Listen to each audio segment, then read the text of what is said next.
Ang akin lang talaga, siguro dahil dito, nandiyan na tayo sa budget season din, kahit na 2025 budget yan, kami sa partido namin, nagkasundo kami na hindi namin uumpisahan ang pagsuri ng 26 budget hanggat hindi namin naliliwanagan, hindi kami naliliwanagan sa lahat ng misteryong nangyari sa 2025 budget. Ito ang hindi naaalala ng tao. Ang House gumawa ng panukalang budget. Okay? Nag-approve ang House of Representatives ng budget. Ngayon, sa budget na yon, kung titignan ninyo, nandyan lang naman, public document, pwede niyong kunin sa Secretariat, hindi nawala yung PhilHealth budget. Intact sa version ng House. Hindi nabawasan yung Department of Education budget. Intact. In fact, mataas. Ang nabawasan dito sa House, yung Public Works budget. Okay? Tignan niyo yan. Yan ang pinadala sa Senado. Ngayon, ang finally lumabas, natanggal yung PhilHealth Trust Fund, nabawasan yung Department of Education, nadagdagan ang Public Works budget.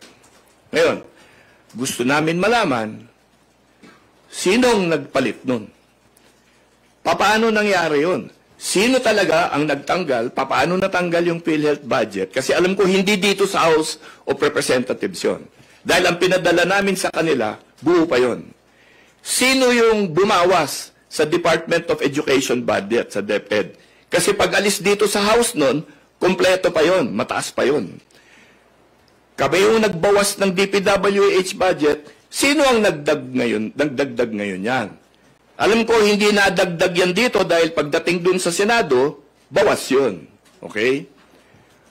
Bukod doon, aalamin na rin natin siguro, ito na rin na kaya gusto namin tumulong din sa ating Pangulo na talagang sinisiyasat niya ng mabuti ito.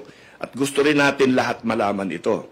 Sino ba ang nakinabang dito sa pagpalit lahat nito? Sino ang nakinabang sa pagdagdag ng DPWH budget? Ang pagdagdag ng DPWH budget ay nanggaling sa pagbawas ng DepEd at yung pagtanggal ng trust fund. Okay? Napunta sa DPWH budget, sa madaling sabi, may nakinabang doon. Totoo ba yung sinasabi ni Senator Soto na napunta lahat yan sa Senado at sa liderato ng Senado? Gusto rin namin malaman. Kasi ang House ang sinisisi. Hindi ko malaman bakit. Alam mo, 20th Congress ako, wala ako sa 19th. So, nung tinitignan ko itong kontrobersyang ito, outsider ako. Hindi ko makita eh. Dahil andyan ang House version, pumunta sa Senado. Nagkalintik-lintikan doon, pagbalik dito, bakit yung House yung sinisisi? Okay? Gusto namin malaman yan. Kaya kami sa partido namin, hindi kami papayag mag-umpisa yung pagsusuri ng 26 budget hanggat hindi pa naliliwanagan lahat ng misteryo, mga himala na nandito sa 2025 budget.